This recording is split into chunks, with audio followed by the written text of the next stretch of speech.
You listen to CreepGeeks Podcast.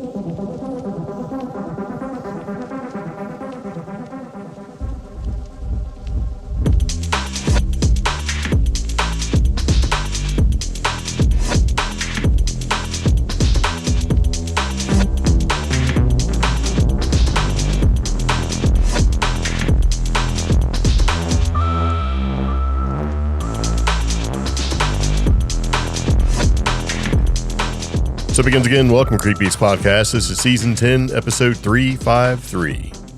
Quantico Bigfoot, Doomsday Clock, Mushrooms Cause Little People, and Cows Using Tools. Yeah.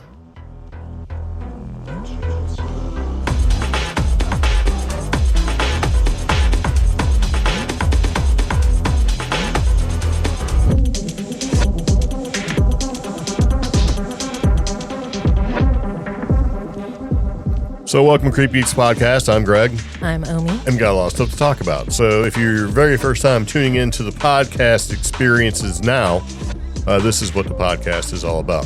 What we like to do is broadcast paranormal news and share our strange experiences from our underground bunker in the mountains of Western North Carolina, along with strange things and funny stuff we see on the internet. Yeah. Kind of a generic thing, but it is what it is when it's cold outside. And it's been cold outside.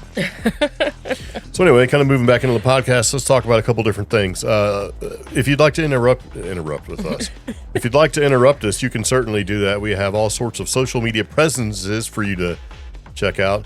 One of the easiest ones is go to CreepGeeks.com or do the Facebooks. If you just look for CreepGeeks, you'll find us. And we also have a toll-free telephone number for you to call and leave messages or send us messages, like textual messages, if you will. Yep.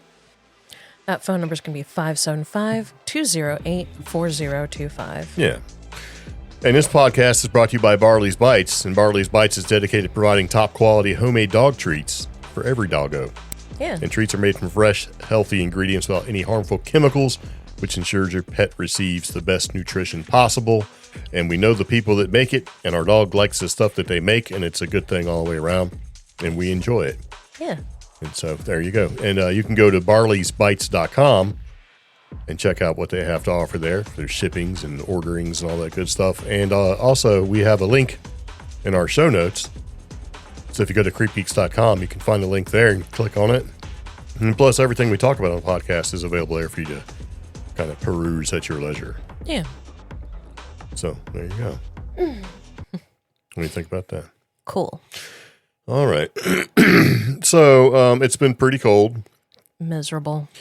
And all the threat of snow. We finally got some snow. Went through a couple rounds of this stuff. The first round was ice. That was the special secret ingredient for, things. So Omi was out of work for a couple of days. Big run at Walmart to buy everything that wasn't nailed down. I've seen people coming home with like 4 gallons of milk. For 3... What was... No, only one person drinks it. Well, here's the thing. Like, it wasn't me. One of our... somebody close to us sent us a photo of somebody with 6 gallons of milk. Yeah. And the projected ice storm was only supposed to last about 3 days. Yeah, but it came back with snow. Yeah, it did. So we got all ready, and we didn't have to use any of the materials put aside. I made myself a comprehensive list of all the stuff that had to be done. Yeah. And, it's already done. Yeah. From Helene. So I'll be honest with you, Helene was terrible, and it scared the shit out of me. So I still got like 32 gallons of water ready. Yeah. Probably can't drink it, but you can certainly use it to flush or wash yourself so you don't have to wash in a creek. And this area had a really bad snow ice storm in recent history. So the combination of Helene plus that snow or ice storm, I think it was like 2008 or something, kind of compounded on themselves. So a lot of people were a lot more prepared this time around. And most of us stayed off the roads. Yeah. Well, I kept the Walmart delivery guys busy. Fire logs and firewood, fire logs and firewood. Yeah, we did have the one photo that you sent me, a little screenshot you sent me, and our Walmart guy was basically like, homie, they're out of Chef Boyardee. Yeah. He's like, bad news, homie. the Chef Boyardee you wanted is gone. Because it's like the one time I decided, you know what, let me get some Chef Boyardee, right? Yeah. Just because it was like the shelves were decimated. Yeah. And so he was sending me all these things. Bad news, dude. You know, he just kept going on and stuff. And that's why I think people are just freaking out from Helene. I can't even imagine what the toilet paper aisle looks like. And here's the thing. And he was like, man, I was in, what do you say? I was in Austria or something during Helene. So I don't know, but it's just funny. He's like, bad news, homie. You got no Chef Boyardee? Oh, no. There's been a couple of memes that have gone viral about this ice storm and these weather patterns. And one was resurfacing. Oh, it was 2002 when there was a really bad ice storm. Because the photo that went viral on Reddit years and years ago of the lady with all these cars on the ice crashed into each other, and she's just walking away, and she's got a cell phone, and there's fires behind her. That was Raleigh, North Carolina. Oh, yeah. Yeah. So, well, if it's what I remember, it wasn't just snow. I mean, it wasn't just ice, it was snow. Yeah. And I drove in it. Yeah. I drove from here back to Virginia Beach, and I'd have to stop every like 30 miles. Yeah. And use basically a stick of wood my dad gave me to knock the wheel wells free so I could steer. Yeah. Because after a while, I realized I couldn't steer, turn the wheel. So, but then, and then I wound up picking up like 5 or 6 cars from some high school kids. They went to some kind of event or something like that. They seen my license plate. And when I pulled into a gas station, this dude came up and he was like, are you going to, where are you going? I'm going to Virginia Beach. I'm like, can we follow you? I'm like, what are you talking about? And there was all these kids, you know, and I'm like, okay. So, you know, I gave him the stick and said, look, you got to go, you know, make sure your wheel wells and the front wheels are clear. You know, so knock the ice out of it and all that stuff. And then, you know, make sure you got gas and all that. And checked with all the people and all the kids and told them, you know, if you need to get a hold of your parents, you know, all that kind of stuff. Cause I'm like, cause it was pretty sketchy. I was watching people literally fly off the road. Yeah. And I'm in a front wheel drive Hyundai Accent. And the only reason why I bought that car was good AC and it had an armrest because I was doing a lot of traveling. And they followed me. But I remember after telling you this and with the whole stick thing and knocking the wheel wells out to make sure it was clear, this kid slamming the side out of his car, not hitting the wheels like they're hitting the ice part, like hitting the side of the car with his stick to knock the ice free. I'm like, what are you doing, man? No, don't do that. Like, why would you beat your car? You know, hit the ice part. And then I realized that kids are stupid. And I probably should have said, well, maybe you should call your parents and see what they want you to do. But I didn't because I was on a trip. And so we got to South Hill, Virginia, because that's where you get gas again before you make the stretch to go into Virginia Beach. And there were like parents there waiting on them and stuff. Yeah.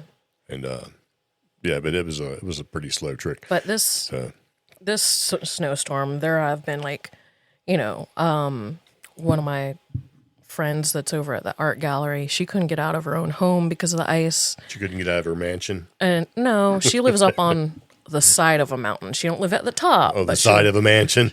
Yeah. No, I'm just messing. But she couldn't, I think last Thursday was the first time she'd been able to get off the mountain in like a week and a half. Well, it's not uncommon to see cars parked at the bottom of long driveways. Well, she couldn't They're even not abandoned. They just can't. Yeah, she couldn't even make it down the driveway on foot. But they're, you know, people are holed up.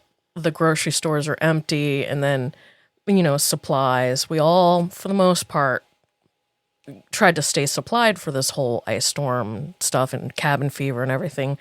There was one meme, though, and it's like, so we're all in agreement. We lived through Helene with no water and very limited supplies, but none of us are touching the Dasani water. Yeah. That was very true in a lot of places, you know? Yeah, it was fun. We didn't lose power at all. Yeah. Had Starlink all fired up, and actually put up some we put up some security cameras, some new ones. Yeah. And it had the AI tracking. Yeah.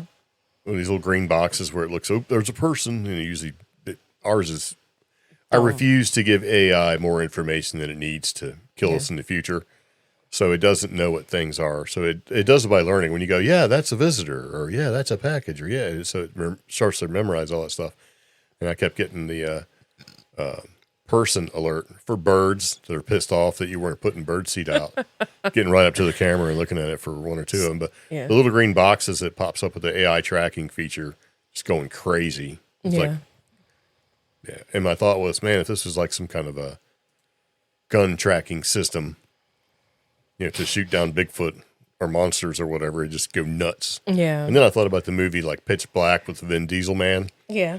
Where, they have the little thing set up to hunt and shoot the little monsters that come out because it got rained on. So, not that I'm a big Vin Diesel fan or anything, but I do like the Pitch Black movie and the other one. And I don't know, he's done a couple of them. Chronicles of Riddick, I guess, is what it is. Yeah. I don't know. So I will. There's a series of movies I'll watch when they come on if I'm not doing anything, just because. Or if you're snowed in. Yeah. Yeah. So basically, it was just it was more treacherous in our driveway. Yeah. Than anywhere else. Driveway took a long time, and then we have one turn. We have two turns to get out of our neighborhood, and the first one I have to take is extremely scary. Because that part is... Well, the bad news is if you miss that turn at all, you slide off into down a ditch and into a cornfield. Yeah. And your car might as well just stay there. Or worse, you slide into like the neighbor's electric fence. Well, I wouldn't worry so much about that. Yeah. It's 12 volt. But, then you have to get a wrecker. And then it's not an easy recovery type thing. You start paying recovery rates. Yeah. Yeah, but we're stupid. We try to pull it out with something else. It'd just be a thing, like... See like 5 cars stuck trying to pull out one car kind of a thing. So it is what it is. The weather came. We survived. We did get Chef Boyardee and decided to go ahead and eat some. Crack open a can of the extreme ravioli or whatever it was. And it was terrible. And I'm like, I mean, end of the world would have been delicious, but it was not the end of the world and it was not good. I'm like, oh yeah, this is why we don't eat these over the age of 13 or whatever. So it was not as good as I thought it should be. So speaking of 5,500-year-old skeletons having syphilis. Great segue. Yeah, well, I was kind of like looking and checking things out, and I came across this article from Live Science that said 5,500-year-old human skeleton discovered in Colombia holds the oldest evidence yet that syphilis came from the Americas. Imagine that guy. That's his claim to fame. Oh, gosh. He's the oldest syphilis guy, right? Skeleton. So I was like, what? So, I've always been under the belief that... Like Columbus brought it. Well, not just that, but that... Because they're saying that... Columbus is like, finally. They're saying it came from the Americas. I was always under the impression it came from this place near Egypt for some reason. Yeah, well, I don't know. Well, so that's just it. As much as scientists and everybody says, oh, yeah, well, this is what happened and how human life came to this side of the continent, they're just wrong. Okay. Mostly. So, and it's because this is at least 3,000 years earlier than previously thought. I mean, that's a lot of years, man. Yeah. They're off by a couple 3,000 years. Yeah. So they basically were digging around and they found this archaeological rock shelter site. And they found that the genome, the tryphanemia, anyway, is what has the syphilis, the bacteria, however you pronounce that. Also with several chronic skin infections. They found in a 5,500-year-old skeleton buried in a rock shelter in Colombia. But the genetic evidence is suggesting that the person was infected with a previously unknown strand of syphilis. So he had like extra syphilis. Huh. This guy had all the syphilis. Right? Stop. So it's like, what? Okay, I guess there's certain strains. Centuries off. There's strains of T. pallidum, which adding to an already complicated picture of the evolution of this disease. So researchers have debated the geographical origin and spread of treponema diseases, which are syphilis, basal, yaws, and pinta. Huh. Those were the ships that Columbia Would you sailed stop? across. He sailed the syphilis. Yeah, no, he sailed the basal, the yaws, and the pinta across and brought syphilis. See, what people don't realize is, if this is actually correct, then Columbus has been vindicated. Somebody spread the rumor that he spread syphilis all across North America and stuff. Well, guess what? It was already here by 3,000 years. But he just brought a different strand. They're saying they found it in Colombia. That's part of North America. No, Colombia is part of South America. Okay, well, it's all part of the North America, the whole North American continent and South America. They're all attached. Are they not? You can drive from Canada all the way down to Colombia, right? Colombia's. Yes. Where is Colombia?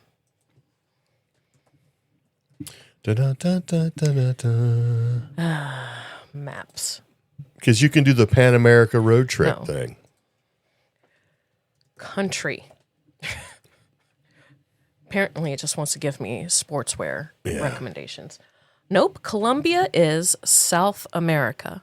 Okay. And is separated from North America by Central America, which would be Mexico. Are they not land? Can you not drive all the way down there? I think you have to go through the Panama Canal. Okay. The Panama Canal was man-made so that you can go from one ocean across a tiny spot of land to another ocean. It's still land, man. Wrong continent. Okay. Ha. Well, Columbus is still vindicated because he didn't bring it. 3,000 years earlier, they had syphilis. I would still say that he still spread it in North America and Central America. He contributed to the higher spread of the disease. Like, we're not going to blame Karen of West Virginia for creating COVID. The best documented epidemics, right, of syphilis occurred in Europe in the 15th century. Mm-hmm. And early theories suggested that Christopher Columbus brought syphilis to the Americas. Mm-hmm.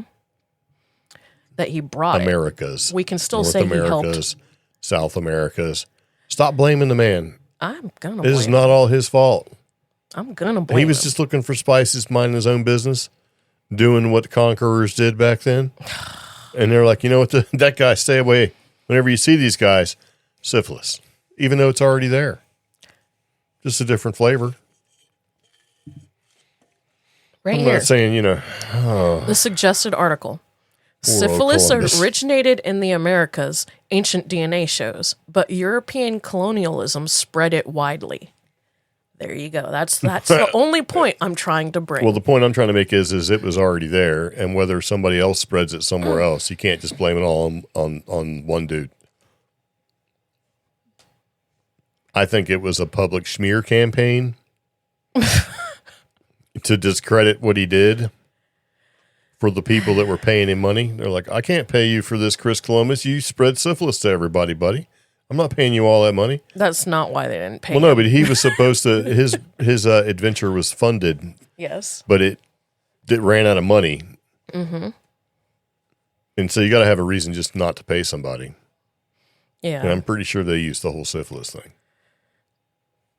So no refund. I'm not getting paid, bro. I'd like to pay you, but you brought syphilis to everybody. He's like, wait a minute. That wasn't me, man. That was already there. What?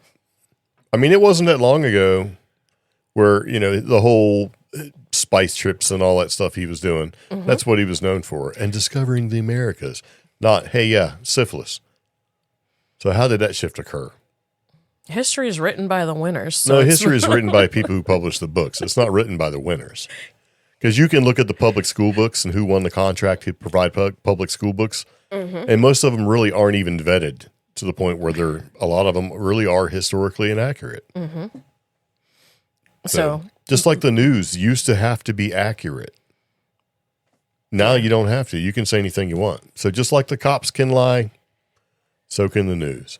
And I think that, the whole idea that the news should be sort of accurate, I think that should be the case. But it's kind of not. And it doesn't matter what side of the fence you lean on. News is trash, man. It is trash. Wait a minute. So, I don't know. You want to talk about coronavirus? No. See? I'd like to keep this podcast on major platforms. Well, I don't think we we got blasted last time and removed. I don't think that happened this time because, a lot of the stuff that we said, like, wait a minute, is it not true? And it's like, oh, okay. I think it's not that we said it; it's how we said it. And Well, look at I'll go back to say it, okay, because and we've said this 100 times. We were sick as hell before coronavirus got here. Yeah, and it was like, huh? And then after the whole symptoms and this is what it means to have corona happen, like shit, we totally had that. Mm-hmm. Yeah, and we had traveled to some of the first places where the initial outbreaks were. Well, they technically they weren't outbreaks then. Yeah. And then later on we got it again when we went to Bigfoot. What was that? Cryptid came back with it round 2. Yeah. So anyway, it is what it is, I guess. Syphilis. Yep. Be careful. I don't know what else to say about that. This is something that I told you a couple times, and I don't think you believe me. You can be allergic to cold. Did you know that? Yes. Yeah. But not like this. Well, cold urticaria is a rare but potentially life-threatening condition in which exposure to cold triggers an abnormal immune response, leading to hives, swelling, pain, and in some cases, syphilis. That's not true. No, it's anaphylaxis. So this was first described in 1792 by Johann Peter Frank, right? And it affects about 6 in 10,000 people and is nearly twice as common in women and often begins in early adulthood. The condition involves mast cells releasing histamine, which widens and leaks blood vessels, right? Which produces the redness, the itchy, the swelling, all that stuff. And it says, even though there is no real threat, about 95% of the cases are primary with no clear cause, while the secondary cause are linked to the underlying illness or infections. And basically the triggers for that is cold weather. Here's the triggers, right? Yeah. Cold weather. Yeah. Water. Food, drinks, or objects and symptoms can appear while during the whole rewarming. So, but you diagnose it usually is made with supervised cold exposure tests. So they put you in there and get you all cold and you start exhibiting the symptoms. They're like, you got it. And I'm pretty sure I have it. Yep. So that's why I'm not allowed to go out in the ice and cold. I have to stay right here. Yeah. Next to a wood burning stove. We used to have a spa in this area chocolate that offered cryotherapy, where you stand in a machine and it goes down and they blast you with the fire extinguisher or the CO2 or the stupid cold whatever for 60 seconds or whatever.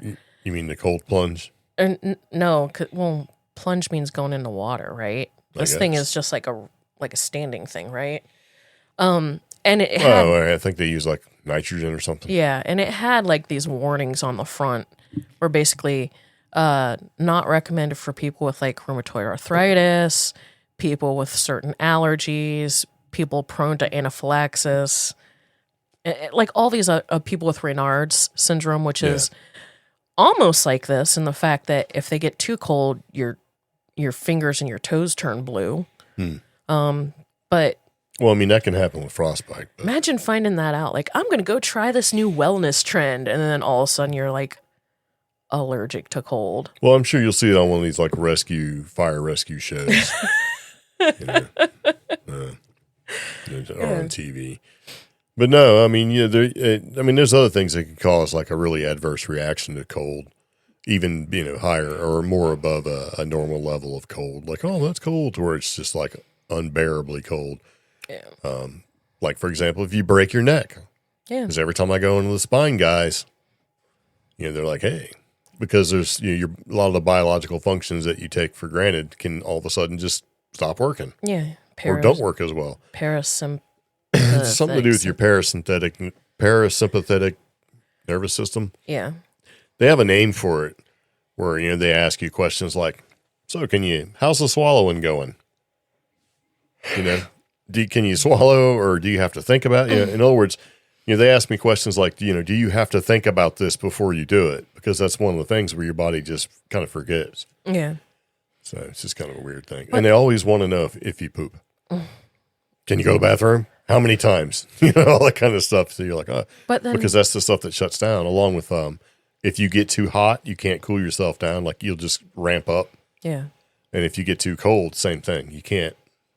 Your body can't regulate it. So it's an extreme that you got to watch out for. And they're pretty serious about it. They ask me all the time. But the cold thing, man, I have noticed that. Like if I grab like a rotary chicken or what's going to be a rotisserie chicken, like a 7-pound frozen chicken or whatever. Yeah, it's like fire, man. Like I can't handle it. So. And see to counter that, like they're saying this cold urticaria thing. Basically, it can be life threatening, much like what you're describing, because it's fire. It's like shocking. You know, I can't. But less than 5 or 6 years ago, we were all like touting the wonders of that Wim Hof dude who breathes funny and brown fat and exposing yourself to these elements. Yeah. I mean, is this some sort of, I don't want to say failure of evolution, but is this some sort of... It's not, I wouldn't say it's a failure at all. We have become advanced to the point where we don't have to be out in the elements. And if you don't have to do something, your body just doesn't do it. That's like people. This is something that kind of bugs me. It's a little bit different, but how some people will keep their animals, outside. And, your body, if you're exposed to the elements and you're in it, your body will take measures to become more acclimated to it. And that's where the whole brown fat comes in. Yeah. The brown fat burns, because fat's energy, right? So it actually burns at a different rate so that you don't get cold. And back in the Neanderthal and caveman days, they weren't going in the house and all that stuff and warming up by the fire. Their bodies got acclimated to it. Yeah. But, you see people outside walking their dogs and it's like 30 degrees. They take Fido from inside the house, bring them outside, and they want to go frolic in the snow for hours and hours and hours. Mm-hmm. And their dogs get super cold. Yes, they're wearing a fur coat, but if they're inside all the time, they may not grow that winter fur. Yeah. The insulating layer, so they stay cold. And people will make fun of other dog owners that have jackets and sweaters and stuff and coats on dogs in the wintertime. And they're like, oh, he's got a coat on, man. He doesn't need that. Yeah. I mean, if he spent like hours and days outside and his body got acclimated to the point where, it said, oh, it's time to grow an actual fur coat. Yeah. It'd be fine, but that's not the case. When you see a dog out there shivering, they're not shivering because they're excited. They're freaking cold, man. Put a coat on them. Yeah. But then, all of our dogs have loved the jackets we put on them when we've gone outside. Yeah. But also none of our dogs have been like Pyrenees or Anatoly Shepherds or nothing, or like Huskies. But they're out in the elements, so their bodies still grow that really thick insulating fur. So, your little Pomeranian, I mean, they look poofy, but that's not their bag, man. Yeah. And Jack, he's got short hair, but he freaking loves his sweater. He's got a cardigan, man. He loves that thing. He's like, put that thing. He sits still. He's like, heck yeah, man, put me that coat on. And this dude, he's so hot. He loves being hot. I can't. It's like I'm afraid he's going to suffocate. He gets in. He won't. He will fight you like a cat. Trying to keep from getting tossed into the bathtub. Like, don't take me out of there, man. Oh. And it's like stealing the heating pad from me. Yeah. Well, I still think you use that thing too much. Anyways. Well, some people were saying that heating pad use can lead to like leukemia.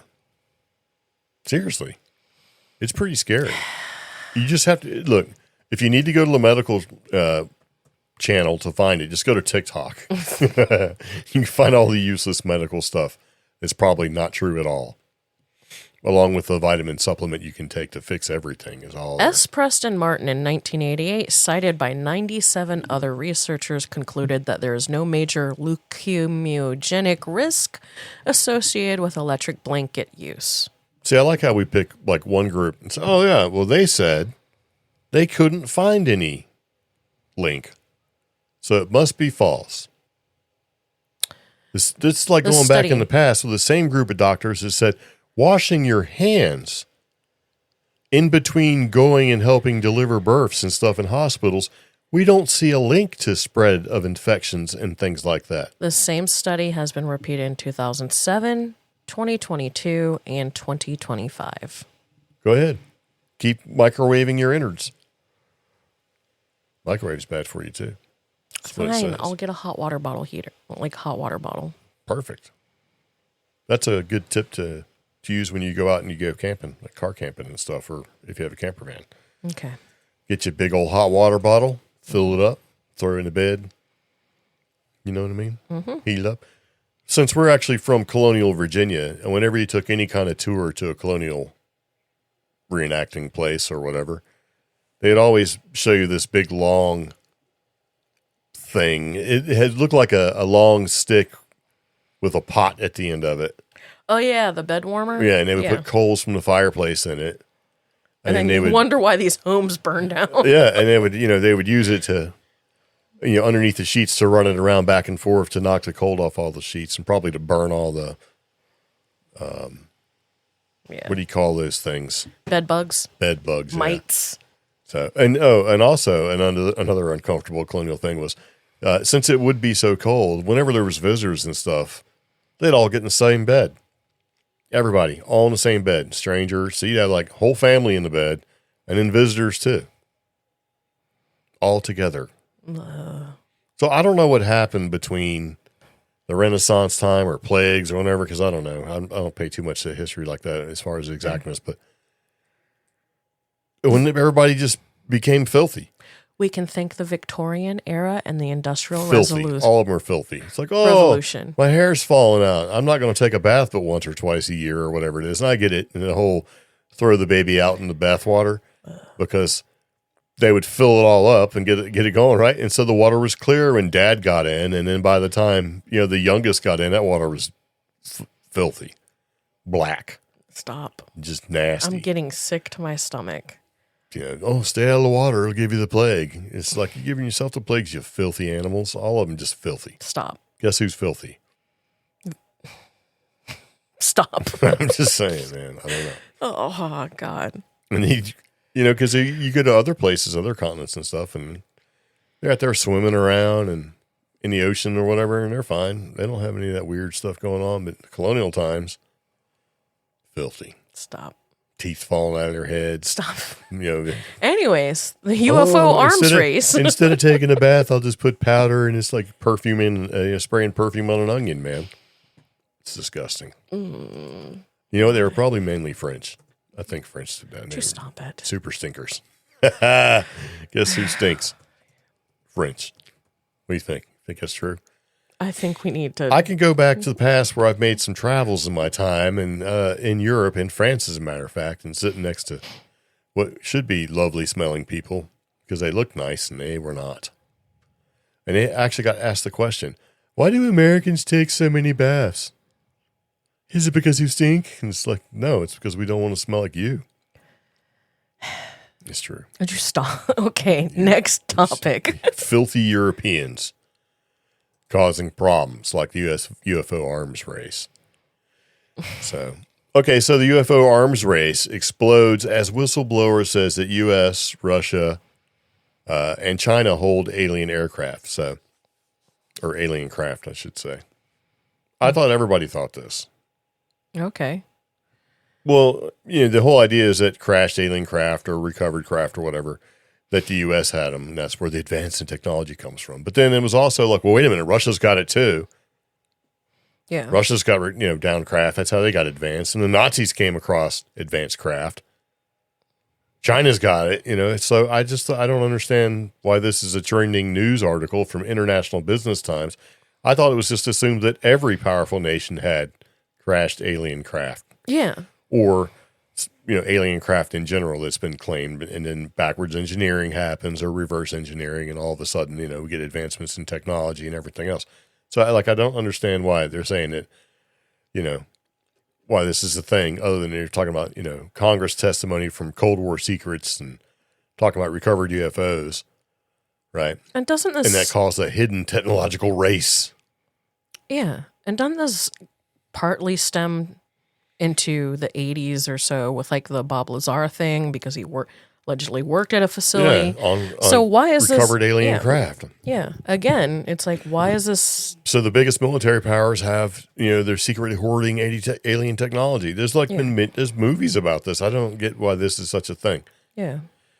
They're talking about, explosive testimony delivered in Washington where a whistleblower alleged that alien craft of non-human origin are already in possession of the United States, Russia, and China. Okay. It's like, okay. And so sworn statements given to Congress, the United States, Russia, and China are allegedly in possession of exotic craft of non-human origin and is sparking fears of a covert arms race far beyond technological or conventional technology that we have. Yeah. So I guess, is it just because he said it? This David Grush guy? Or Grush? I don't know. I mean, he's making a claim that has been around since the 60s. I guess, I don't know. Yeah. Yep. And of course, if you have alien craft, you're going to study the alien craft. And then he's also claiming that the other superpowers that have the alien craft are studying the technology as well. And there's also some claims that, some of the claims that I've heard is that, some countries would just sell it. Like if they had an alien craft, they would either sell it or turn it over to another country to get it because there wasn't anything that they could do with it. But when we'll probably hear about that next and like, oh, well, they're selling it. And when we see articles like this, does that mean that soon we'll start to see more articles with more claims along these lines or what? I mean, because it just seems like... Or is this just one of these articles that pop up because, it's a claim that's been heard? Just to sort of keep things going. I don't know. I guess I don't know why this is big news. It's true. I don't know. And why is it on international business? And is it actually, what makes it international business? International Business Times. Yeah. I mean, that's you can make anything you want on the internet. I mean, you can, make your own podcast. Call it whatever you want, right? Yeah. So, Turquoise and Beef Jerky Roadshow. How about that? So, I don't know. I'm not sure why this is suddenly popping into news. Yeah. Because I still think that most of what we see is just actual technology that we have, whether we got it, through recovered craft or we just sort of developed into it. Or, I think of some of our advancements, probably a large chunk of them in general came from somebody talking trash, right? Yeah. And having the leaked information get out. And all of a sudden it becomes, we got to do the same thing. And then the other country does the same thing or finally, sort of has some progression towards whatever the claim might be. And then that information gets stolen. And then the country that started the rumor in the first place, then they can benefit from it. So it's just all of the thing. Yeah. Like the whole, it's not MK Ultra. I'm trying to think of what it was where the CIA was leaking that the U.S. was like, we have psychic warriors that can use the power of the mind to do all sorts of things. So we have psychic soldiers. And all of a sudden Russia was like, what? We need to do that too. And then they started trying to figure it out and they tried to do it. The men who stared at goats thing? That's well, but that was a movie based off of, but that kind The of Mind thing. Frontier. Yeah. They're just like, guys, in the U.S., we can use our psychic powers to defeat you, you Cold War, you Russian weaklings. And the Russians like, what? And they started doing it too. Yeah. Trying to figure it out, trying to make it happen. And then it looked like in some cases there was the idea that there was some progression, like the Russians were actually starting to succeed at this. And then the CIA is, oh, wait a minute. And then they started having to do it. So I don't really know. It's just kind of like, oh, yeah. People talking trash and look what happens. And government's out there talking schmack. Well, I can jump 72 inches high. What? And they keep practicing. So, yeah, I just think it was pretty funny. So who knows what this actually is when it comes to, anyway, who cares, right? I mean, every time we're going to get killed by a comet, it doesn't happen. Aliens haven't invaded. You know, the ice storm and the big snowstorm, we're going to get like upwards of 17 to 28 inches of snow. Yeah. That didn't happen. Whoa, wait, we were wrong, guys. You're going to get 12 inches of ice. Well, that didn't really happen. There's going to be millions without power. No, that didn't happen either. We're going to run out of Chef Boyardee. That did happen, but I don't think that was part of the whole grand scheme of things, right? We didn't even lose power, not one bit. Not even a blip. Yeah. Knock on whatever. Yeah, I'm not complaining. Yeah. But I pulled out the generator right from Helene. Yeah. I ran the whole time 24/7 during Helene. And I meant to change the oil and do all the maintenance stuff and forgot, just never did it. And I was like, oh man, I wonder if that thing even works. Flipped the switch, gave it 2 cranks, fired right up. And I'm like, you were the best clearance $248 I've spent. Yeah. Slightly louder than it used to be. So I probably should change the oil in that thing, but yeah, I don't know. So this is something I thought was kind of crazy. You know how exorcists and exorcism is kind of a thing where either you believe or you don't. Either you think it's just crazy or not, right? You wouldn't want to be an organization that's known for just doing exorcisms. Yeah.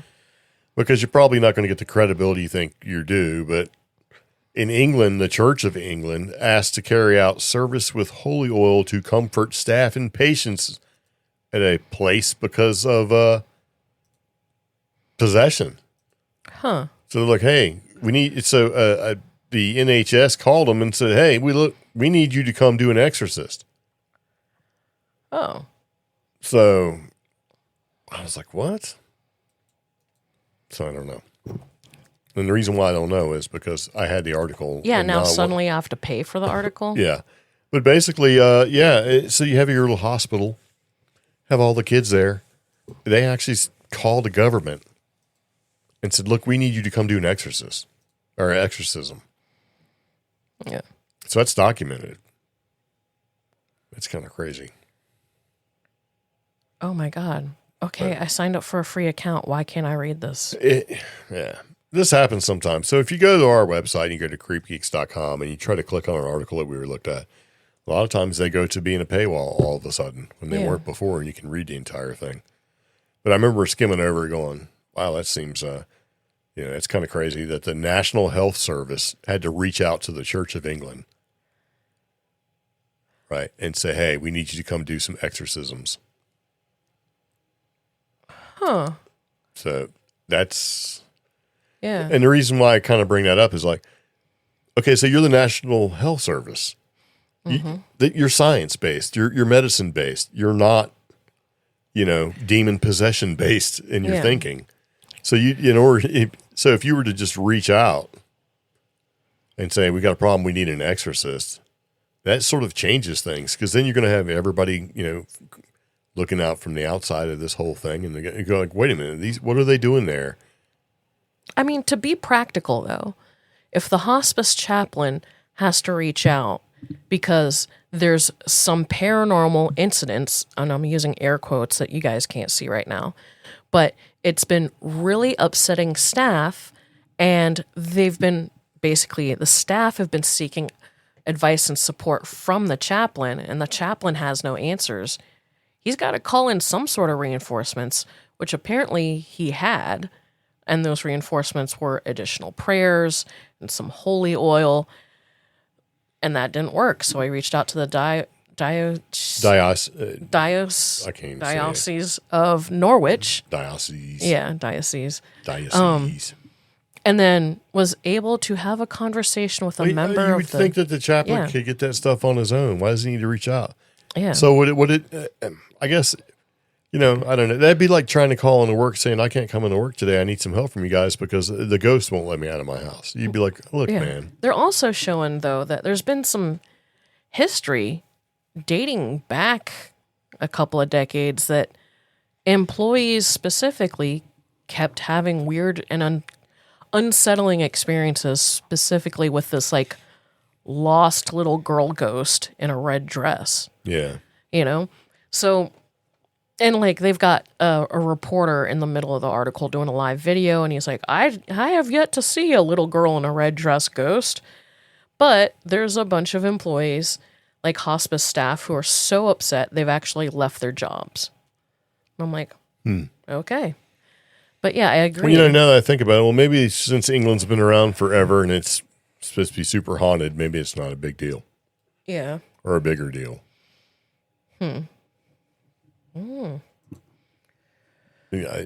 I'm just looking at like credibility and stuff. If you're like, hey, can you send some stuff so we can do some exorcisms in the hospital? Like, what are you guys doing? Yeah. You're supposed to be all medicine and science. True. And not paranormal. Do you know what I mean? Yeah. Who knows? It's weird. I'll tell you what, though, the Doomsday clock has moved 4 seconds closer to midnight. That's basically saying that things are so terrible in the world that we are getting closer to our own inevitable self-destruction. We have a clock. And when that clock hits midnight, that's it. They're moving 4 seconds closer. So they updated the infamous Doomsday clock, which is a metaphorical measurement of catastrophic threats facing humanity. And they saw, basically the symbolic assessment move a chilling 4 seconds closer to midnight. I'm like, man, what's it at now? Yeah, you know what I mean? Yeah. Like, what time are we sitting at? Like, how many minutes do we have left until we actually hit midnight? So, I don't know the answer to that. 85 seconds to 85 midnight. Seconds?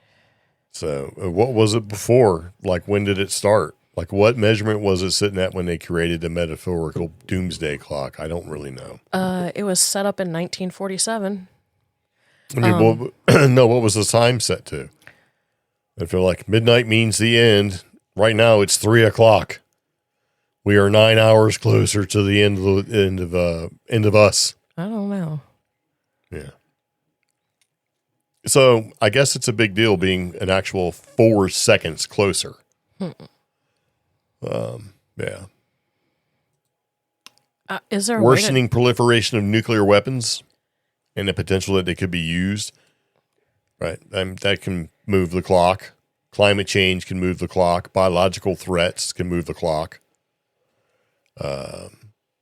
Haphazard development and implementation of artificial intelligence can move the clock. So the whole idea is that the Doomsday clock is meant to serve as a symbol that we still have time to act. Huh. So, but I mean, how? But anyway. I don't. It's been ticking steadily closer since 2012. Things have gotten terrible. I mean, that does track. I mean, sure, we think it's bad, but yeah. I mean, why in 2012 has things sort of ramped up? Technology advances quicker. Yeah. So anyway, guys, we're 4 seconds closer to our imminent demise. Like, do they factor in things like the asteroids that are going to hit us? You see them all the time, right? Yeah. Here comes this asteroid. It's going to take us out. Does that move the clock at all? I don't know. But it was scary enough to put it in an article. It was Tim Banal who wrote that article. So, who knows? What? Did you put this in here? Yeah. You get to read it. What? So you saying it's right up my alley? Yep. Okay, so evidently here's an article that came from foxcarolina.com. Police use drone technology to catch a serial pooper in a public park. So do you know who the public defecator was? Who? I don't know. It was a woman. So a police department in Wisconsin used a drone to find a person that was repeatedly defecating in a public park. Oh. Yeah. So it received, this is in, I guess, Stoughton. Yeah. so they're getting several complaints, dozens of complaints about feces and used toilet paper found along parks and the walking path. But the officials didn't really specify which park. So I guess, because they don't want to make it to where you don't want to go to that park. And they also probably don't want to have copycat poopers. Yes. So the department said it used a drone and trail cameras to identify the subject. So they're definitely, they're watching you guys. If you're out there thinking you're going to poop in a park. So they determined that a pattern with the trail cameras and the drone to figure out when it was going to occur again. Yeah. So I guess this person's pooping on the regular, right? It does say that because it says the Lieutenant O'Neill said the suspect claimed to have used the bathroom at a certain time and a location based on a personal pattern. Right. So this 46-year-old woman was basically drone recorded in the act of the pooping. Yeah. And so they thought it was going to be isolated. The police was like, they thought it was going to be an isolated incident. Evidently not. No. Right. So, and they make sure to say the person wasn't homeless. Or have mental health concerns. Yeah. Yeah. So I want to hear why. I have heard reasons why. This might be somebody who is very much into fitness and is currently training, and for some reason thinks it's acceptable that after they've run like their 13.5 miles or whatever, that they can just go poop in the middle of the city park instead of just running to Starbucks or running to a convenience store that's open, that's nearby, and pooping there. They think that So these are like the bicyclists that get mad at people in the bike lane kind of attitude. Yeah, like they can't stop their activity. They have to keep training or running, so they're just going to poop in a bush, and that doesn't count as a stop. Which I think is absurd, because you could have just as easily like power walked or jogged to like a 7-Eleven or a grocery store, use the bathroom, power walked out, and kept jogging. Or Well, I mean, if you have to pick it up, they could have picked it up. That's true as you well. You got to pick up after your own animal. You should pick up after yourself. And they don't. Or maybe they're just on a mission. Maybe they have to. They're just shitting and getting. This problem, unfortunately, isn't isolated to this. We used to see this problem in Albuquerque, and unfortunately, we do see it in some areas. Don't say we. I'm not going to be included in this like random phantom. It has been seen in other places Serial of pooper. North Carolina, any places where there's a lot of outdoor recreation and training. Now, we had a problem with what we called a ghost pooper. It was in the Navy, but we didn't call it pooper. We called it shitter. We had a ghost shitter. Right? Okay. That would just leave presents. Wow. And this was in the shipyard. Okay. So, and come to find out, it was a shipyard worker who was just leaving poops in places. So, but, and just so you know, being effective as we were in the military, taking care of problems and problem solving. Yeah. Evidently, it was discovered who this shipyard worker was. Oh. And the shipyard worker, for whatever reason, it wasn't necessarily that they hated the military or anything like that. It was just that it was hard to get back to a place to use the bathroom. Yeah. And they hated the military to a slight degree. So it stopped when two things happened. When the person eventually got caught, but it did stop on our ship when that same worker opened up their toolbox and found a tastefully displayed turd in their toolbox, like we're on to you. Because squid's got nothing better to do in the shipyard except do a bunch of work. And being in the shipyard's a terrible time. Yeah. Or, because nothing works. The shore power is being provided, the bathrooms and stuff like that are secured or taken offline for repairs. And it's just an awful, terrible time. So the ship stays cold all the time. It's just terrible. I hated it. That was like, if you say, what was your worst time in the military? being deployed away from your family, of course, is up there, but it was just being in the shipyard. Shipyard sucked. Yeah. So, especially in dry dock, man, it was cold and awful, and the work hours were terrible. So, it wasn't good. You didn't necessarily have a place to sleep when you had duty. You had to go. It was just, I just didn't like it at all. Uh-oh. You see, yeah. And they moved people out off the ship, of course, because when you're working on the ship, you can't have people living there. They put them up in hotel rooms and stuff, and I had to drive a school bus, pick them up. That was sucked because we have tunnels and stuff to go through. You try taking like a 65 passenger school bus or 56 passenger, whatever it was, school bus through a tunnel. Through the Portsmouth Tunnel, if you're familiar with that area at all. That thing is narrow and old, and you're rocking out in this big school bus full of squids, trying to get there, trying to get everybody there on time. It was, I did not enjoy that at all. Yeah. So, yeah. Because people don't yield to buses. No, they don't. They seem to think that, oh, yeah, you can stop. I mean, and if you hit them, you're just going to blast them to pieces. That was pretty terrible. Well, I'm glad they caught the serial pooper. I didn't know that was a thing, but I am a little disturbed of why this 46-year-old woman would think it was okay just on a schedule. Yeah. Not just like, hey, I had to go. I couldn't help it. I would, all right, I got it. But like, oh, Thursday, time to go crap in the park. No, it's every day. Every day. From what I'm gathering from this, it's so common. It's like, let's just say this woman probably runs or jogs or power walks in this park probably about 3 or 4 times a week. Or she probably doesn't.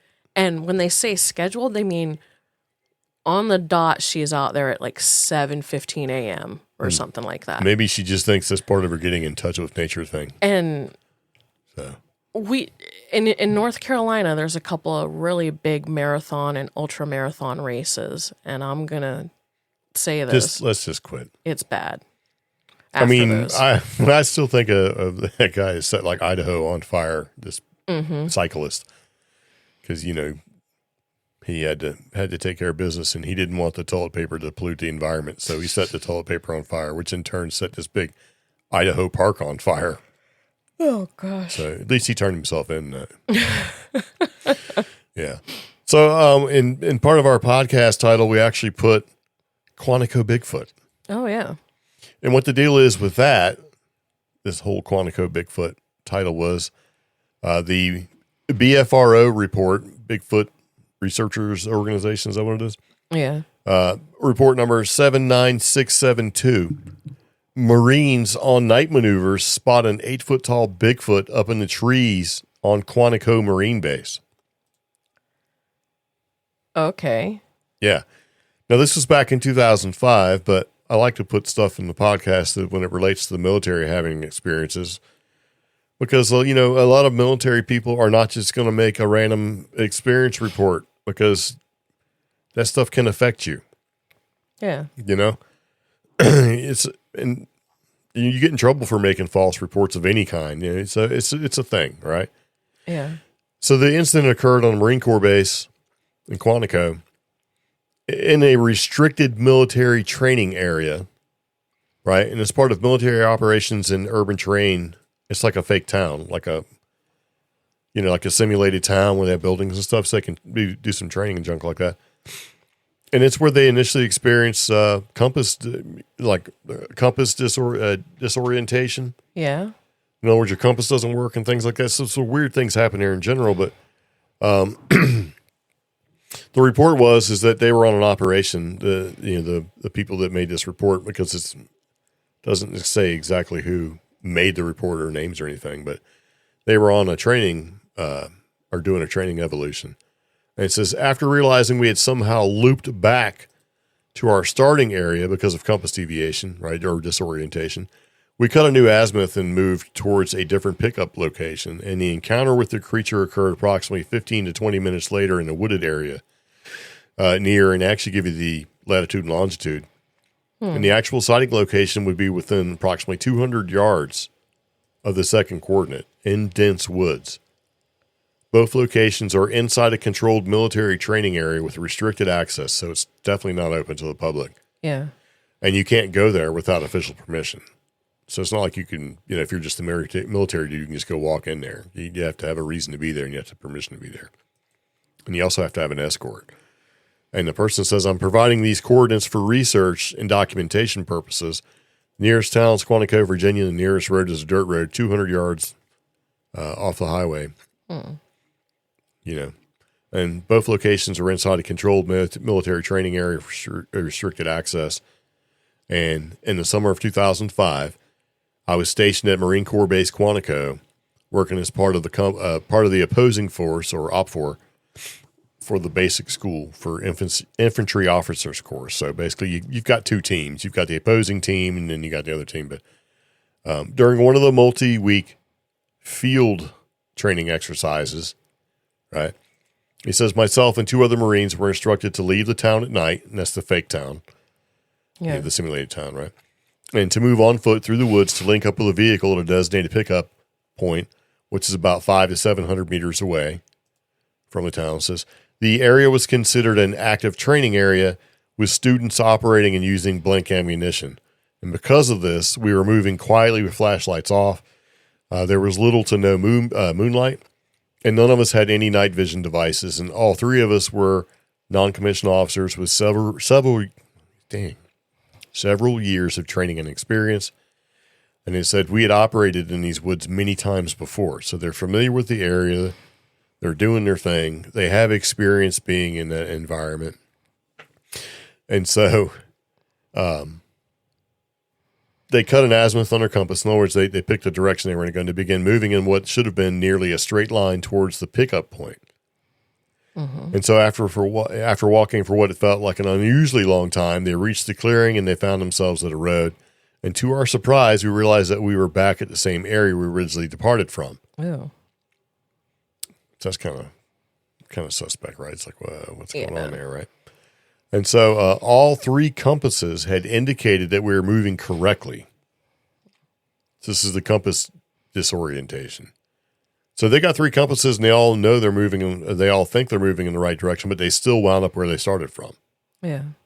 So that's kind of like fae activity, right? You know what I mean? Like with the fairies and stuff, fairy fae. Yeah. So they decided to make a new reference point and a new azimuth and adjust the course, and they headed towards a different pickup spot further down the road.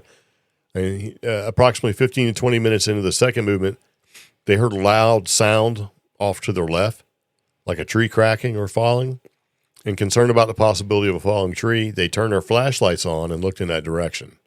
And what they observed was two trees next to each other bending towards each other.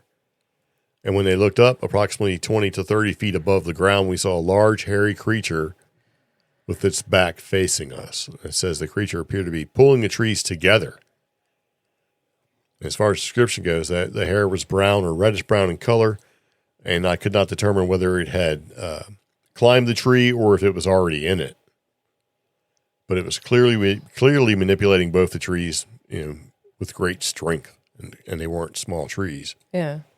So it was a large creature, approximately 8 feet plus in height, large body, far larger than a person, and its proportions and movements did not resemble a human. I guess we're talking like your arms and legs are the same size. It's kind of weird shapes. But, no, so when they seen it, he said, at that moment I froze. I was the third person in our file. The Marine in front of me immediately started running. The second Marine shouted something and also started running. And so he was like kind of by himself a little bit, right? I turned my flashlight off because we were still in the training area and began running after them. And as we ran, we heard a very heavy thud and in a fast-moving pursuit behind us. And there was loud crashing and breaking sounds, right? Like something large was just moving rapidly through the dense brush. And it continued for 20 to 30 seconds. So at that point, I yelled for the Marine in front to turn his light on so we could move as fast as possible without falling. Yeah. Yeah. And it said we heard a very, what do you say? Turn the flashlight on. So they got the lights on. Now they're running full speed in the general direction where they thought the road was going to be for their pickup point was. Yeah. And it says after about 5 minutes of running, they decided that when they finally reached the vehicle, they jumped in and basically took off, right? It says, what we saw was not a black bear. was not any known animal in the area because black bears in Quantico are relatively small. They're relatively small to begin with, like in populated areas anyway. And they just couldn't explain the size, right? There was no way that the size and the way the creature was holding on those trees with long arms that it was a bear. And the strength required to bend the trees together and the speed and power and movement which they heard when it was running, pursuing them, the figure did not resemble a person in any way. And I do not believe a human could have been in position to move that way. Huh. So he said the event stayed with him for 20 years. He's never encountered anything before or since like that. It's kind of weird, right? It is. I was just, since I'm not familiar with Quantico and everything, the first thing I do is open Google Maps and go, where? And just trying to, seems really close to civilization. It is. Yeah. Guess who's out? Guess who else is out in Quantico? FBI. Yeah. So, yeah. That's, Now, my part of my thought was is that this Bigfoot is hanging out in the trees, minding his own business, right? Probably working out, bending the trees together. He's doing his thing. All of a sudden, boom, 2 flashlights pop on, lights him up, scares him real bad. He sees these guys running. yeah.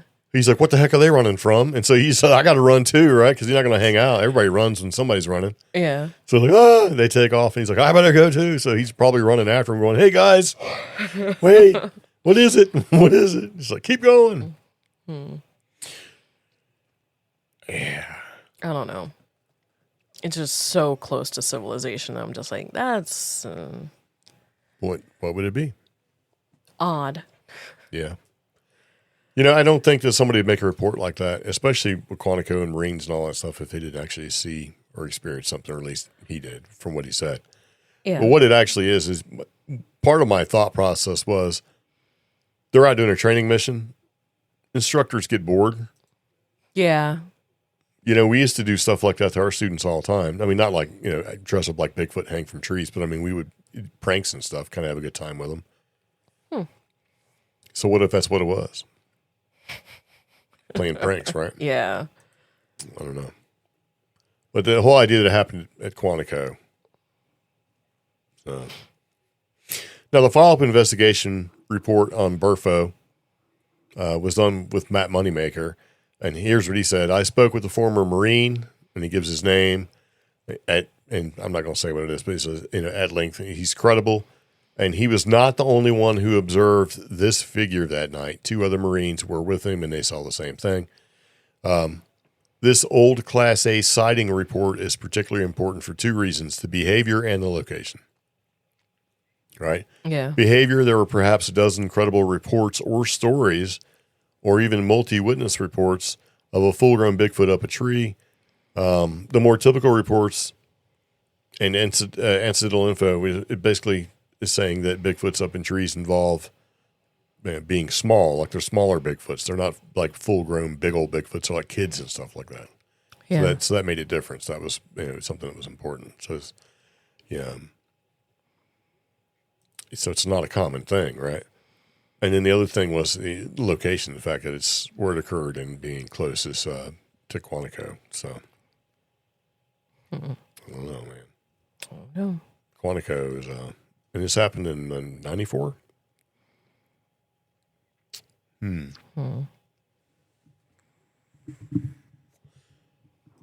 Yep.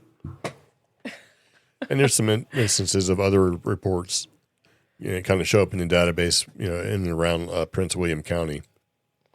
So I don't know. We'll see. Who knows? I just thought it was kind of pretty interesting.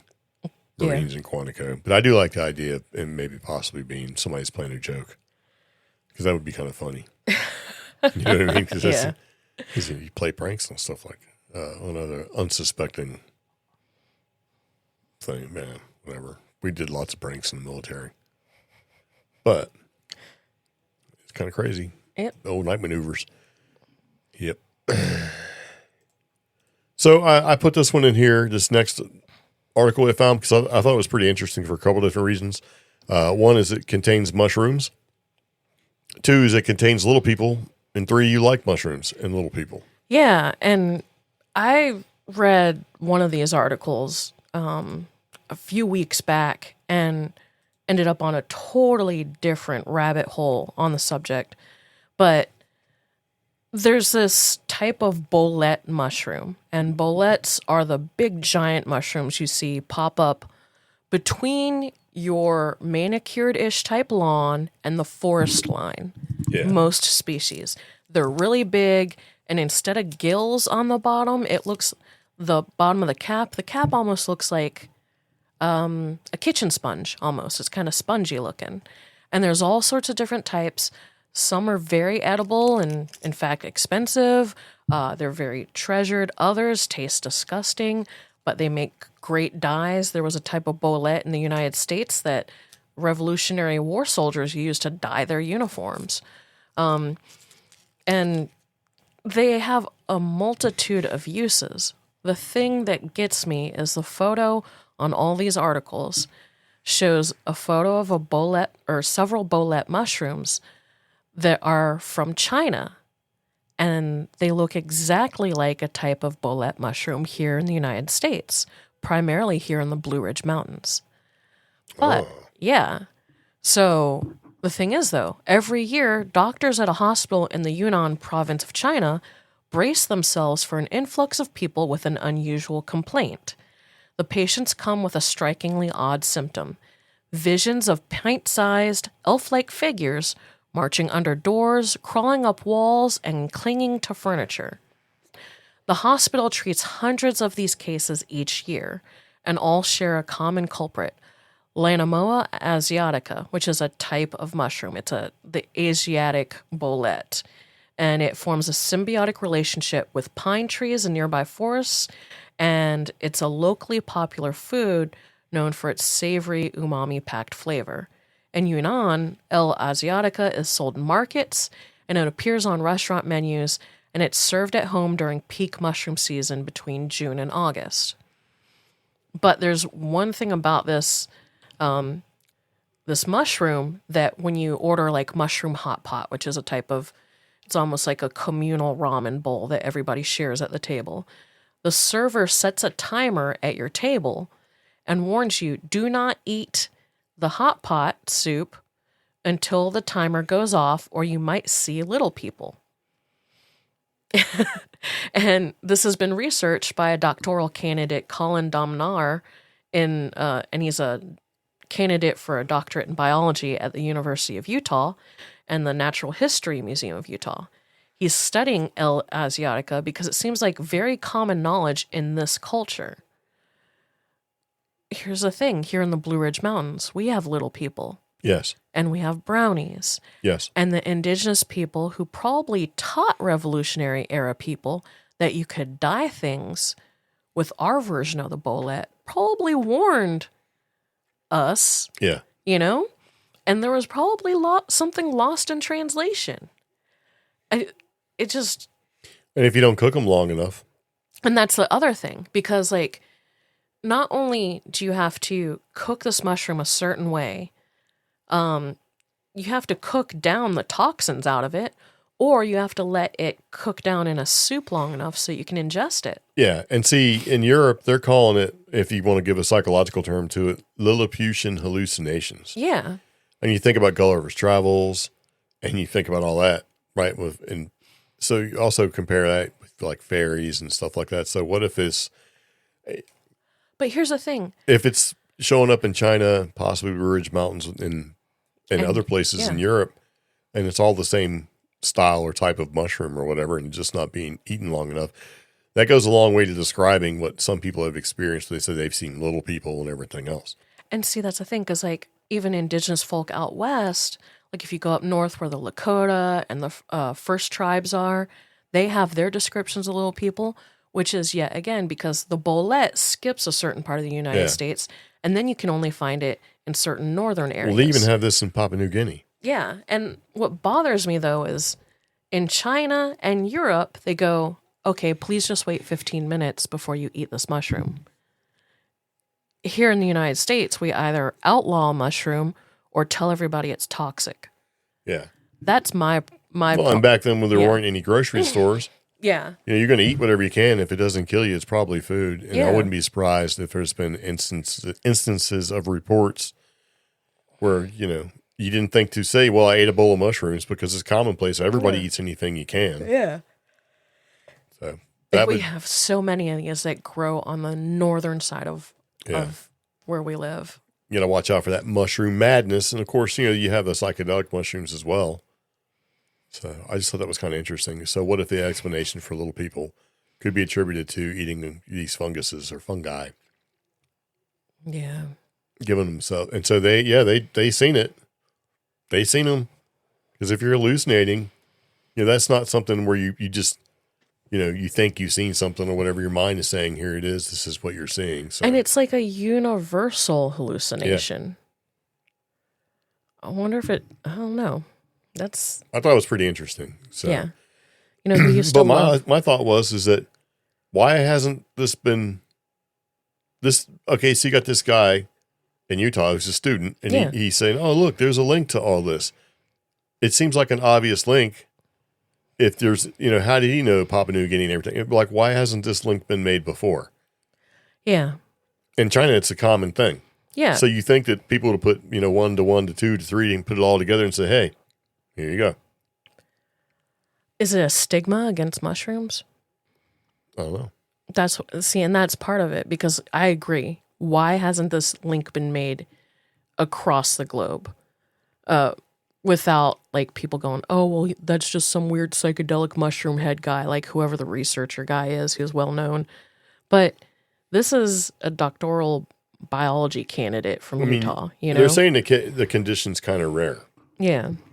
Like, for example, as in 2021, only 226 non-mushroom related cases have been reported since Lilliputian hallucinations were first described in 1909.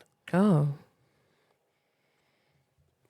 But that's non-mushroom cases. All the other ones have what is the other? It doesn't give a number for the other ones, like how many people have had, except for China, where it says they get hundreds of cases every year. And they go straight to this talk of Albert Hofmann, the Swiss chemist who discovered LSD, but they don't talk about, well, they may talk about him, the mushroom researcher, Paul Stamets, Yeah, well, he's the most popular mushroom guy out there. Wears a mushroom hat. I don't know. Like his hat's made from mushroom leather or stuff, Yeah. But I thought it was pretty interesting, so there you go. Happy birthday. Thank you. I do plan on trying to teach Jack to start... Eat mushrooms? No, find them. Well. Yeah. Teach him how to find chanterelles and morel mushrooms. I'm not going to eat them. I just have an aversion to eating them. I want to find the chanterelles. No. I will change your mind with those and lion's mane. I am 55. You're not going to... I don't like liver, and I don't like mushrooms. I don't like mushrooms that have been caught out in the wild. They're just weird looking. I'm just saying. I've tried it before. You made some, and I'm like, oh, this is great. So I did my job. I gave it a shot, and you know what? My result from my attempt to enjoy the mushrooms was I still don't like them. Okay. So there you go. All right. If it's in the world, they'll be delicious. But well, I know where a great patch of chanterelle mushrooms is. You keep that under your hat. So if we need it, so if the end of the world comes, then we'll know where to get them. All right. And be flavored with nuclear fallout or whatever it is. But I mean, all this kind of relates, right? So if mushrooms can cause Lilliputian hallucinations, and then we got the Cherokee little people, and the mushrooms grow here, how many of those results? How many of those reports or experiences?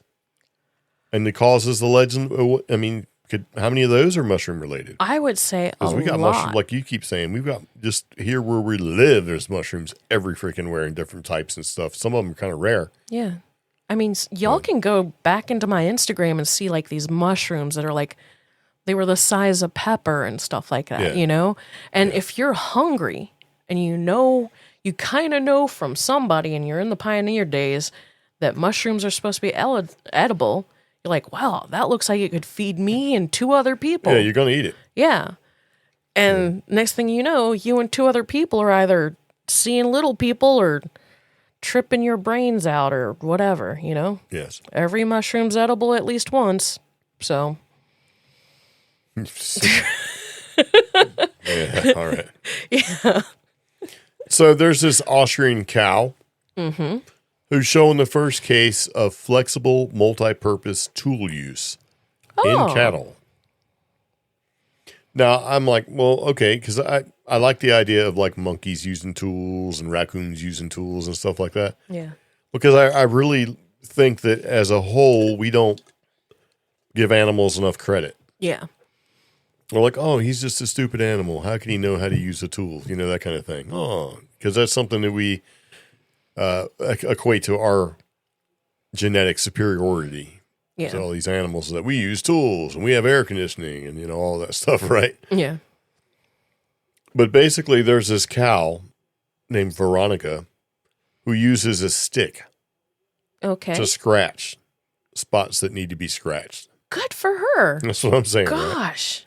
So, and since Veronica, who's a real cow, you know, by the way, right, uses this stick to scratch and stuff like that, they're like, wait a minute, this is the first reported case of cows using tools.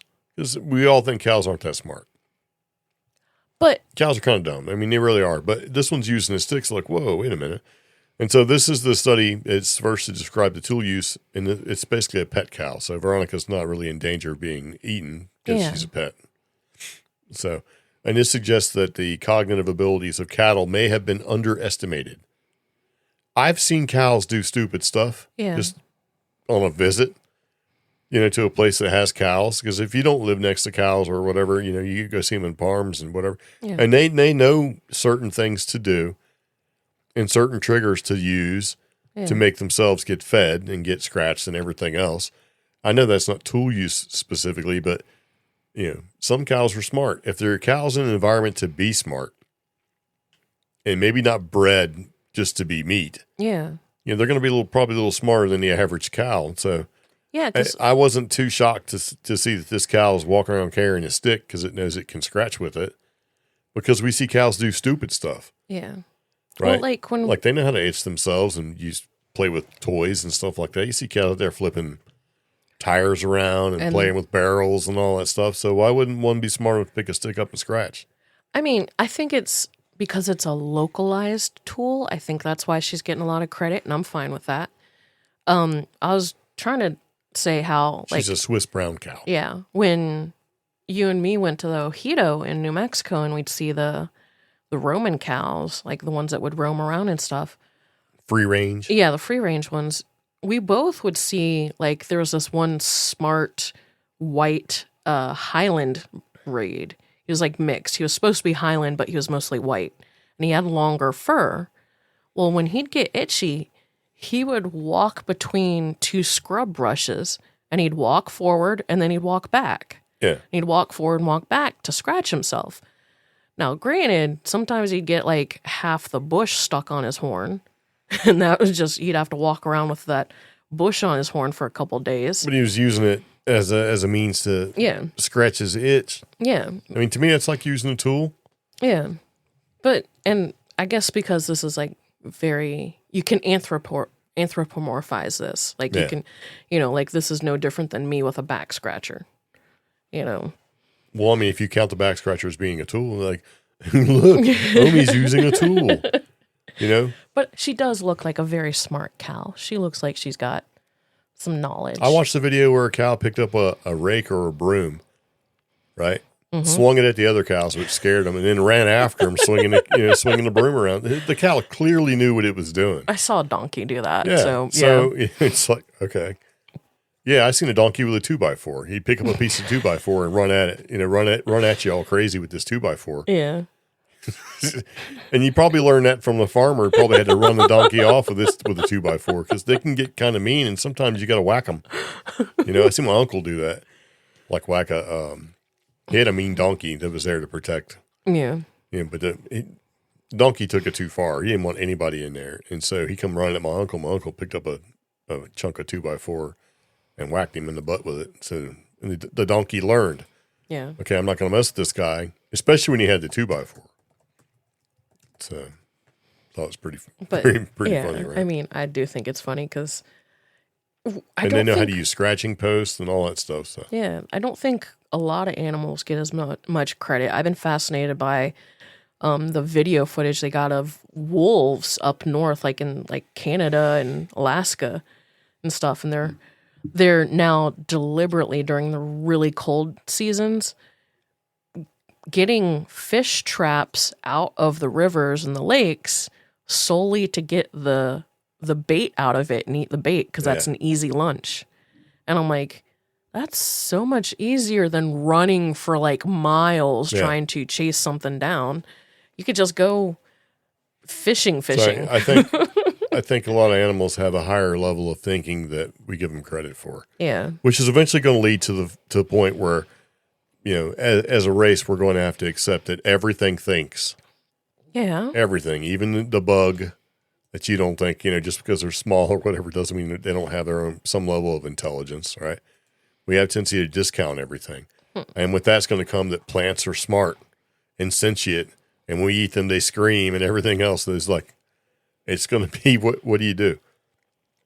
You can't eat, if you don't eat meat because you think they're smart and sentient, you just eat plants. Well, if they're screaming as you're chewing them, as you're chewing them up in salad or whatever, there's nothing you can eat. I have and that's going to make the genetic people that make these, lab grown food products like, look, if you don't want to kill anything, eat this. I have like a sentient scale. So like, I think we all do. I'm not eating a monkey. Yeah. Monkeys are off the table. Whales are off the table. Dolphins are off the table. Octopi and some species of squid are off the table. Yeah. Dogs are obviously off the table. Cats are off the table. Horse are off the table. For what? For eating? Yeah. We eat cows all the time. No, I said horse. I said horses. I thought you said cows were all the time. I'm like, wait a minute. No. We just ate a cow. I'm on the fence about pigs. Because pigs are supposed to be as smart as like German shepherds. And I'm like, I think pigs are weird because they're pretty close genetically to us. Yeah. So maybe pigs were accident. No. Maybe when the aliens were trying to biogenetically create, workers or whatever, and they came across pigs first. Oh, that didn't work. And then eventually through years and years, they popped a breaker when the microwave went off early. Years and years of trial and error, they came up with humans, but the byproduct was pigs, and we're out there eating our own because the skin's very similar and all of that stuff. So stop. Yep, it's terrible. There you go. I don't know. Who knows? Terrible.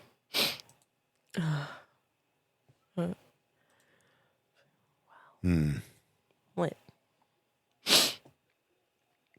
I think with the cow, they're saying that since the cow is using the tool on its own body, it elevates it to the point of being tool use in that particular situation. Yeah. So, and it's, like I said, localized tool on their body. Yeah. So, they're using it for them. Yeah. The cow carries the stick around. When it needs an itch. It's kind of cute, though. And knows how to do it. I mean, that's pretty smart. Well, I mean, because every time I watch these shows where you have nature shows and you got them out out there on the where it's like desert and you have the flies all in their eyes and everything else, it's gross. Yeah. So you should talk about Bobo. Oh. No, boo. It says boo. So. Oh, yeah. Well, no, it actually says boo-boo scientist. Boo. Okay, so basically the story is about this Alcatraz coyote. So everybody has heard about the coyote that swam across the waters to Alcatraz National Park, or basically Alcatraz Prison. And the coyote's been there for a little bit, but witnesses and video caught this coyote swimming all the way across to Alcatraz on January 11th. It was later photographed by a tourist on January 24th. However, there's plenty of evidence that he is living his best life. There's little paw prints all over the sand. There's coyote poop in places. There's a couple bird carcasses. And if you've ever been to Alcatraz, you know that place is like Bird Island. Yeah. In fact, certain times a year, the island gets shut down and it becomes bird season at the island.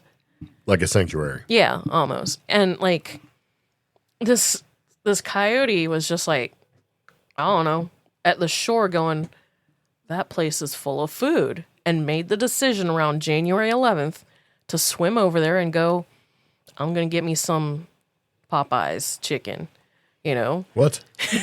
Because of all the birds that are there, you know? Well, I mean, that's a pretty serious decision. Yeah. Because the water is very cold. It was. And when some of the people saw him, he was panting and shivering. Well, yeah. And everybody was wondering, oh man, is he even going to survive? But to the surprise of staff and visitors, it was spotted again by another tourist, still alive and seemingly healthy.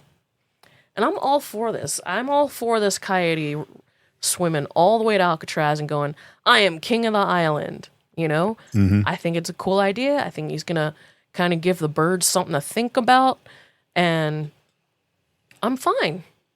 But no, scientists have decided that he is a threat to the bird population.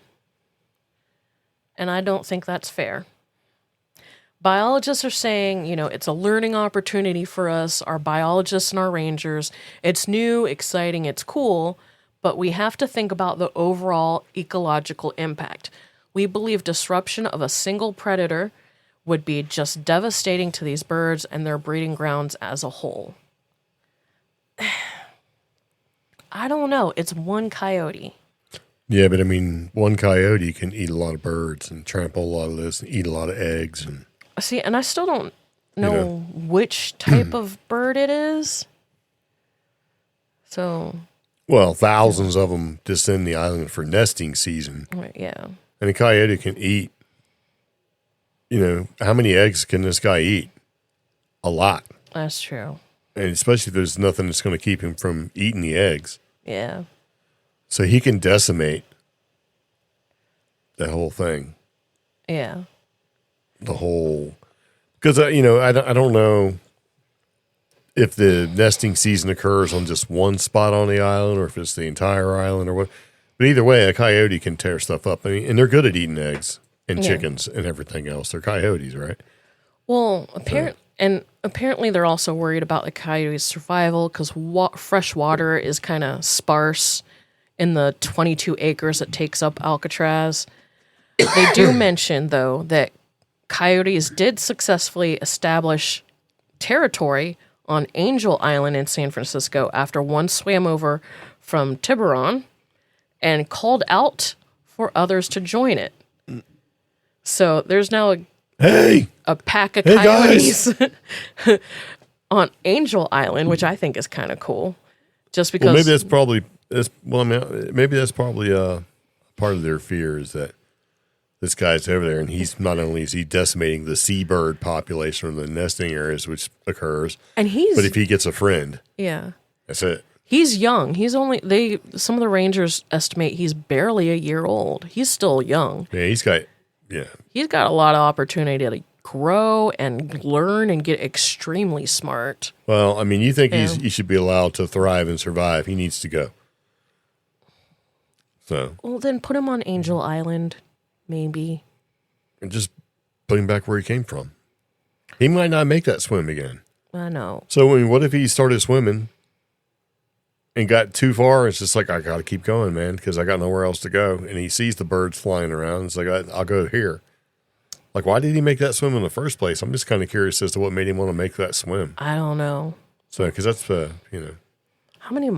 I don't even know how long. It's a pretty serious swim because the water's really cold and it's choppy. And there a movie about people dying trying to escape from Alcatraz? Well, yeah, swimming? But allegedly. Okay.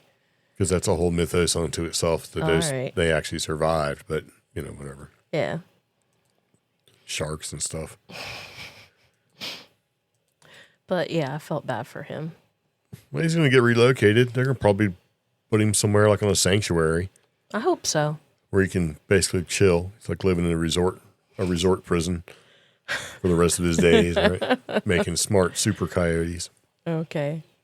So good for him, but at least they're not going to kill him because, I mean, the easiest thing to do is just shoot him.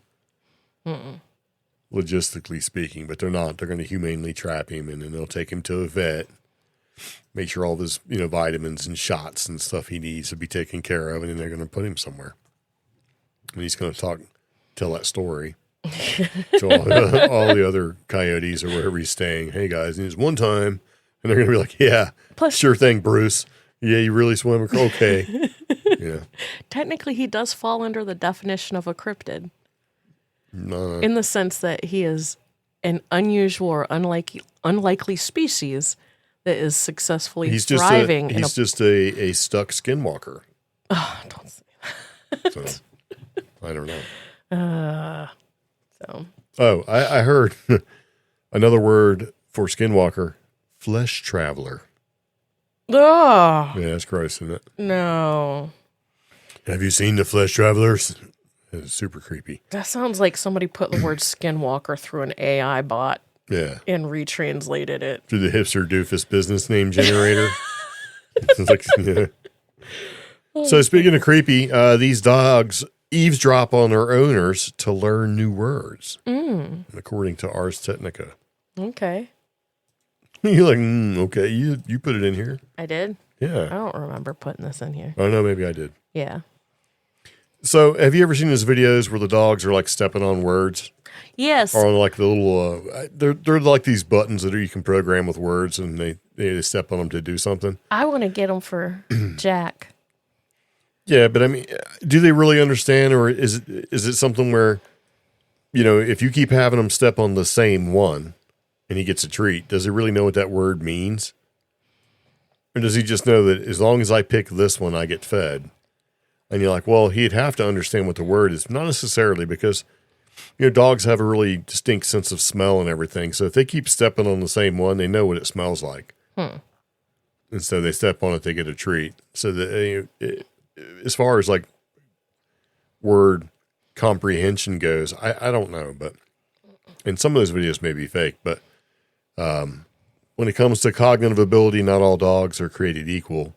And most of them can learn simple actions like sit, down, get on the couch, all that kind of stuff, right? Yeah, Jack. Yeah, because they are smart enough to understand what certain words mean. But I just don't know if they can put two and two together when it comes to that thing. But according to a new study in the journal Science, right, they can even learn labels for new toys just by overhearing their owners talking about these toys. And so this is according to the people are, who is it? Claudia Fugaza and Edivos Laurent. And this is from a university in Budapest, Hungary, has been studying canine behavior and cognition for several years as part of the Genius Dog Challenge. And they have kind of discovered that the dogs store key sensory features about their toys. Notice like how they look and how they smell. Yeah. And they can recall those features when searching for that named toy. Oh. And I'm like, what do you tell Jack every night? Get your baby. And he runs and he gets his baby and he gets into bed. So I'm like, why is this, why is this news? I don't know. So what they're saying is that when talking about the toys, prior studies have suggested that dogs typically rely on vision or a combination of sight and smell to locate target objects, which makes sense. That's all right. But in that 2022 study, they showed that all the dogs, regardless of whether they were genius dogs or just regular dogs, they successfully picked out the target toys in both light and dark conditions, though it took them longer to locate the toys in the dark. And even though most of them relied on visual cues, and some of those dogs possessed an excellent sense of smell, the dogs sniffed more frequently and longer when searching for their toy in the dark. Well, that makes sense. Yeah.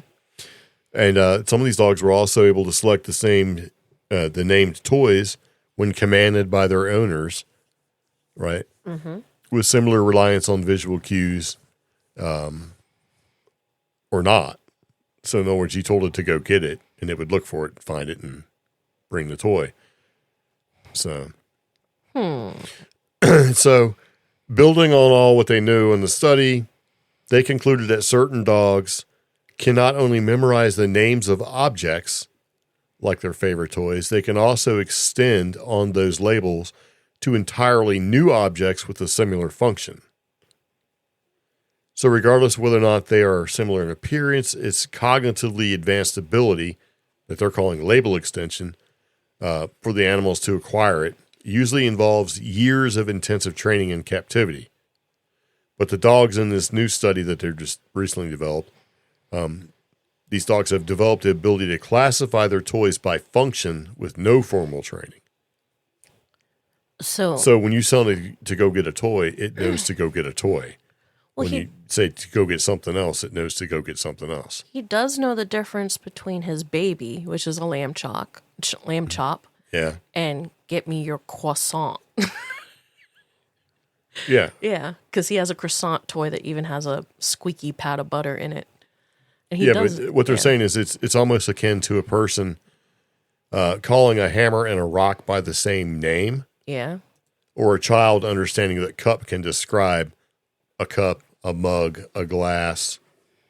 You know what I'm saying? So they're saying that it would know if you said, go get me a tool, it would know to go get a tool, even if there were different types of tools there. Not just the one tool. Like if you said, go get your tool, Oh, okay. Yeah. So I guess from just sort of reading this thing is that basically with training, dogs can determine, words associated with objects for specific tasks, which is kind of cool. But, us with our pets, everybody that has a pet's probably like, psst. My dog is super smart and can totally do this, like we just did. Yeah. With go get your baby versus go get your croissant. But if we said, go get me a screwdriver, would it know to go get a screwdriver? So I don't know. I don't know if this is a big deal or not. But, they added all sorts of experimental variations to it. So, like when the owner would show the dog a new toy and put it in a bucket and then let the dog take the toy out of the bucket and place the toy back in the bucket, then the owner would lift the bucket to prevent the dog from seeing what was inside it and repeatedly use the toy name in a sentence, right? While looking back and forth from the dog to the bucket, and this was followed by the usual testing phase. But then the authors concluded that the dogs didn't need a basically temporal community to form the object label mappings. And when the same dogs were retested 2 weeks later, those mappings had not decayed and the dog remembered. So in other words, the dog remembered that the bucket housed its toy. And so when you told it to go basically get a bucket, it would get, so I don't know. I don't know if this is news or not. As we're halfway through it. Yeah, well, and they say that some dogs eavesdrop on their owners. And my thought was, you can't say walk without them going, what? Or dinner. Yeah, or food or whatever. Rotisserie chicken. Or, or is that the mailman? That kind of thing. Yeah. Or do you want some chicken? Or I think we're going to have chicken. Because as soon as we mention anything about chicken, he's in the kitchen with us. Yeah. And he's the first dog that has so ever for been. me, it's almost like this article is written by people who've never had dogs before. I know.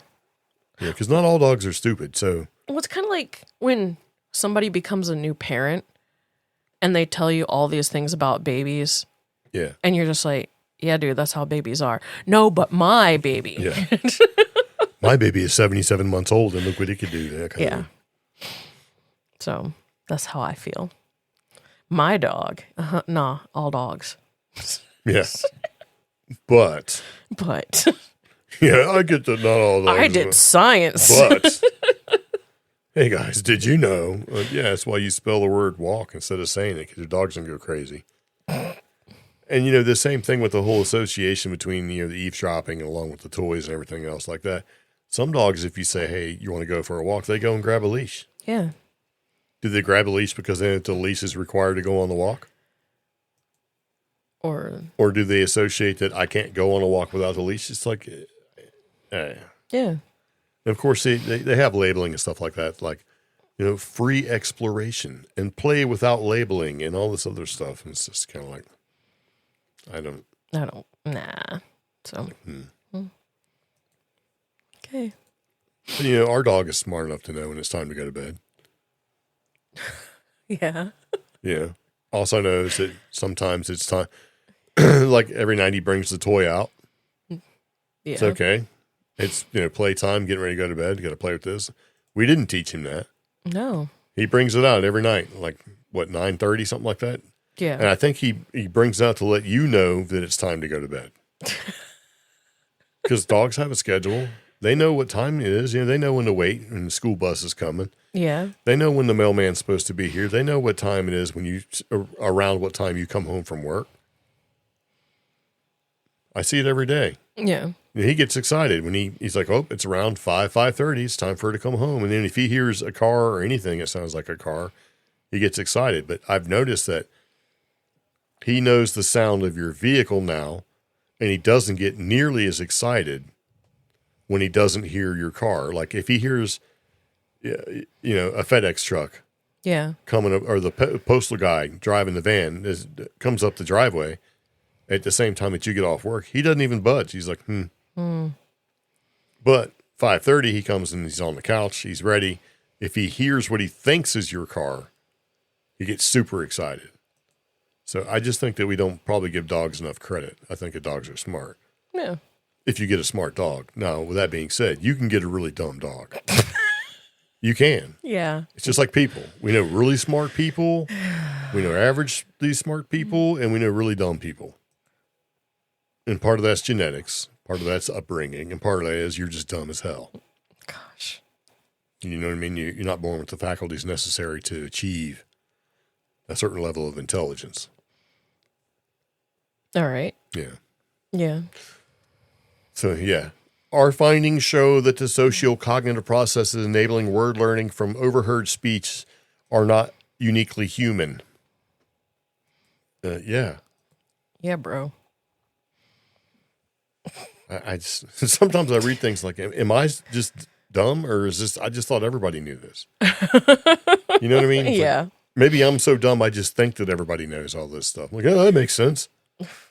So, I'm not sure. Okay. Probably both. Who knows? Really, I don't know. Anyway, I think we're done talking. We've been talking for a minute.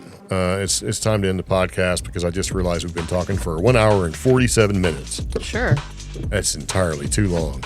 But it has been a minute since we made a podcast. So if you stuck around this long, you got to get a better hobby, man. Or something. But no, in all seriousness, we do appreciate you taking time to listen to the podcast, CreepGeeks Podcast. This has been season 10, episode 353, Quantico Bigfoot, Doomsday Clock, Mushrooms Cause Little People, and Cows Using Tools. So, yeah, interact with us. We would appreciate it. There are different places that you can interact with us at. Yeah. So, anyway, there you go. All right. See you later. Take it easy. Bye, Sickle. Bye.